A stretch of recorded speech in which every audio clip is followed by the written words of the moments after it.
99, cuando son las 8 de la mañana con 8 minutos. Los acompaña Jorge Escobar, Wendy Quinde, Henry Avelino y por supuesto ya está con nosotros nuestro siguiente invitado, lo habíamos anunciado, el asambleísta Raúl Tello. Raúl, muy buenos días, gracias por estar con nosotros, bienvenido aquí en los micrófonos de Diálogo en Radio I99.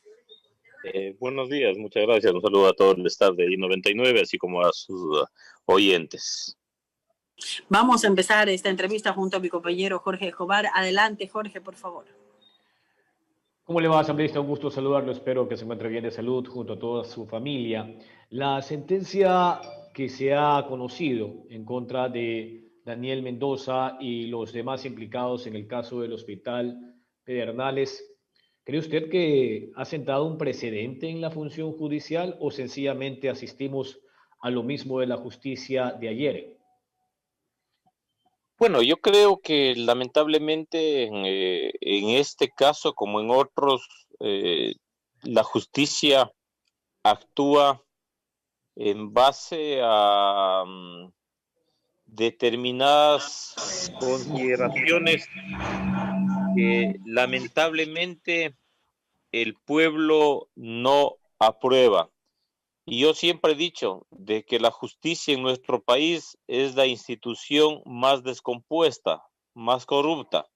Y ahora se ratifica de que a los ladrones, a los pillos de cuello blanco, simple y llanamente les premia, en este caso, con un procedimiento abreviado. Pero cuando se trata de otros ciudadanos que por delitos menores se encuentran en esta situación, lamentablemente la justicia no actúa de esa manera. Yo considero de que el procedimiento que se ha dado desde el ámbito de la justicia, en este caso, realmente termina premiando a quienes están involucrados en esta situación. Al asambleísta, al ex asambleísta Mendoza se le sentencia con alrededor de 4 años de prisión. En determinado momento se dirá de que ya ha cumplido el 60% y que por buen comportamiento pueda salir libre, lo que significará que no estará más de 2 años privado de libertad. Ahora bien, sin duda todo lo que se ha generado a partir de los escándalos en la función legislativa dejan mal parada a esta asamblea, toda vez que primero fueron los diezmos en su momento, sobre lo cual me parece se destituyó única y exclusivamente a la asambleísta Norma Vallejo por estas circunstancias de los diezmos, pero ya en la fiscalía entendemos hay decenas de denuncias en contra de asambleístas, en algunos casos en funciones, en otros casos pues de periodos anteriores. Finalmente, ¿cree usted que la próxima elección podría garantizar una nueva asamblea con otra cara, con una solidez moral, ética, que es lo que demandan las grandes mayorías? Usted comprenderá, asambleísta, que si uno sale a la calle y pregunta por estas próximas elecciones, no son pocas las personas que se encuentran en un desencanto popular debido a lo que ha venido sucediendo en el Parlamento. Bueno, lo que ocurre en la Asamblea Nacional no es algo nuevo, es algo que ha venido ocurriendo en la función legislativa desde hace mucho rato, pero las esperanzas para lo que puede ser el próximo periodo parlamentario, yo creo que están precisamente las candidaturas que tenemos en estos momentos y en ese ámbito yo considero de que lamentablemente si en estos momentos existen cuestionamientos para la función legislativa para muchos legisladores, el día de mañana no va a ser diferente. Ya inclusive sin que se inicie la campaña electoral se puede escuchar a muchos candidatos asambleístas que desconocen por completo inclusive el papel que tienen que jugar allí. y lo que se han limitado es a lo típico de las campañas electorales, a hacer ofrecimientos por encima de sus funciones, por encima de sus atribuciones, con el único fin de conquistar votos y con ellos llegar a ese espacio. Aquello ya de entrada no garantiza una función legislativa que vaya a cumplir con sus legados fundamentales, tanto en el ámbito de la legislación como en el ámbito de la fiscalización. Y al menos yo en lo personal no tengo mayores expectativas de lo que pueda ocurrir en lo que a cambio se refiere en el próximo periodo parlamentario. El asambleísta Raúl Tello está en diálogo a través de I99. Continuamos con el licenciado Henry Avelino en esta entrevista. Muchas gracias, Jorge. Un abrazo. 8:14 minutos. Lucía también ya está en cabina con nosotros. Saludamos antes de empezar con el asambleísta. ¿Cómo estás, Lucy? ¿Qué tal? Un gusto verlo. ¿Qué tal, Jorgito, Wendy Quinde y también al asambleísta independiente Raúl Tello? Seguimos pues con la entrevista y Henry. Muchas gracias. Sí, solo una pregunta. Hay muchos asambleístas, asambleísta Raúl Tello, que hay 37 aproximadamente que se van a lanzar a la reelección y muchos de ellos ni han presentado muchos proyectos, han tenido muy poca participación y encima tienen un nivel de inasistencia bastante alto. Cuando uno escucha esto, y lo escucho también decir a usted que no tiene mucha esperanza de que el tema cambie en el próximo Parlamento, ¿qué debe hacer la ciudadanía? ¿Qué debería esperar la ciudadanía de la siguiente asamblea? Bueno, en primer lugar, la ciudadanía debe analizar bien su voto, lo que difícilmente ocurre. Ahora va a ser mucho más complejo todavía cuando ni siquiera existe la posibilidad de que los ciudadanos y ciudadanas puedan escoger a sus candidatos de entre listas, sino tiene que ir y votar por una lista, exclusivamente por una lista. Y yo me opuse a esa reforma que se dio en el ámbito del Código de la Democracia, porque yo creo que los ciudadanos deben de tener la posibilidad de escoger a sus representantes de manera directa.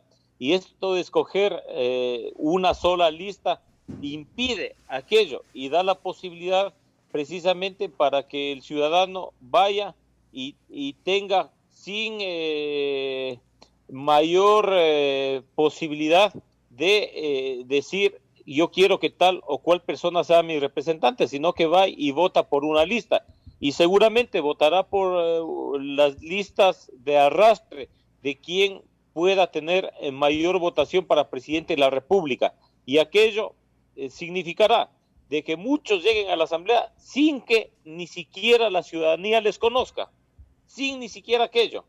Y bueno, ya en lo que tiene que ver a quienes están propuestos para la reelección, simple y llanamente es la ciudadanía que tiene que juzgar su accionar, es la ciudadanía quien tiene que valorar si han cumplido o no han cumplido y si merecen o no merecen regresar a la Asamblea Nacional. Sin embargo, con el análisis que hice anteriormente, esa posibilidad de análisis se ve absolutamente limitado, porque alguien estará para la reelección en segundo, en el tercero o en el cuarto casillero, y obviamente como los ciudadanos no tienen la posibilidad de escoger y van y votan por la lista, entonces de pronto, sin que ni siquiera les conozcan, serán elegidos asambleístas. 8:17 minutos. Lucía Jaramillo. Muchísimas gracias, Henry. Asambleísta, ¿cómo está? Muy buenos días. Con respecto a la ley de extinción de dominio, usted ha manifestado que esta pues resulta incómoda a unos. ¿Por qué resulta incómoda? Lo escuchamos. Porque es evidente que muchos en este país tienen diversos motivos para oponerse a una ley de estas características. Y uno de sus principales motivos es porque se sienten cómodos con las cosas como están, con una justicia que en el mejor de los casos les da una pequeña sentencia, pero que jamás termina recuperando los bienes mal habidos. Y en ese ámbito, que nos diga, porque algunos argumentan que en el Código Penal ya se determina la posibilidad de poder recuperar esos bienes. Que me digan cuánto ha recuperado el Estado ecuatoriano a través de la vigencia del Código Orgánico Integral Penal. Y vamos a encontrarnos con que aquello es absolutamente limitado. La ley de extinción de dominio abre un camino mucho más expedito, eficaz, para poder recuperar de manera rápida, con celeridad, los bienes mal habidos, los recursos que se han obtenido de manera ilícita. Y en ese ámbito muchos se sienten incómodos y es evidente que esa incomodidad está presente. Sin embargo de eso, yo creo que existimos legisladores que no tenemos rabo de paja y que por lo tanto estamos plenamente decididos a que ese proyecto de ley se apruebe en la Asamblea Nacional. Y desde la presidencia de la Comisión de Participación Ciudadana, yo voy a impulsar con fuerza la aprobación de esa ley. Tanto es así de que a más tardar entre el domingo y lunes de esta semana estaremos votando ya el informe final en nuestra comisión. ¿Cuáles son los temas más complejos de esta ley de extinción de dominio asambleísta? A ver, los temas más complejos tienen que ver con los principios que están planteados ahí. Tres principios fundamentales. El primero, el principio de ad initio, en donde se plantea de manera fundamental que cuando determinado acto no se ha consolidado en su legalidad, el Estado puede actuar, es decir, no se ha complementado la legalidad. Así, un edificio, una hacienda pueda tener escrituras, puede estar inscrito absolutamente en todo, se puedan tener todos los documentos. No se puede consolidar en su legalidad, ¿por qué? Porque simple y llanamente esos bienes fueron obtenidos ilícitamente y la Constitución de la República no puede garantizar los bienes que han sido obtenidos de manera injustificada o de manera ilegal. El otro principio que resulta incómodo para determinados ciudadanos es el principio de retrospectividad. Sí, ahí han cuestionado duramente la ley porque, a ver, el no plantear el principio de retrospectividad significa santificar absolutamente todos los bienes que hasta estos momentos o hasta la entrada en vigencia de la ley se han obtenido ilícitamente. Es decir, el no poner ese principio significa decir, señores, todos los que obtuvieron ilícitamente los bienes hasta el día de hoy quedan bendecidos, quedan santificados. No se puede actuar sobre esos bienes.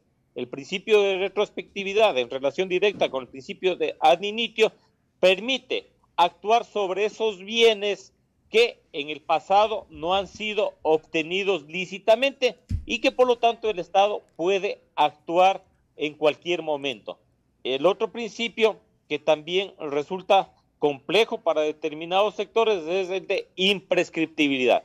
Yo creo que esos tres principios se deben de mantener en la ley, deben de estar presentes y lo otro significaría que estaríamos creando simplemente una ley de papel que no sirva para que el Estado ecuatoriano y por lo tanto el pueblo ecuatoriano recupere esos bienes. Mis dos últimas preguntas, asambleísta Raúl Tello. ¿A quién le corresponderá pues determinar qué son bienes ilícitos y quién administrará los bienes recuperados cuando ya se apruebe esta ley de extinción de dominio? Bueno, todo lo que significa la etapa investigativa y la etapa judicial va a estar a cargo en primera instancia de la Fiscalía. Sí, nosotros estamos planteando la necesidad de que se creen fiscales especializados en el ámbito de la extinción de dominio y serán los jueces que en la fase judicial determinarán la pertinencia o no de dictar una sentencia de extinción de dominio, es decir, serán los jueces. Y ahí también estamos planteando de que sean jueces especializados en el ámbito de la extinción de dominio. Para la administración de los bienes, estamos determinando de que sea una nueva institucionalidad que represente a la función ejecutiva, a la función de transparencia y control social y a la función judicial.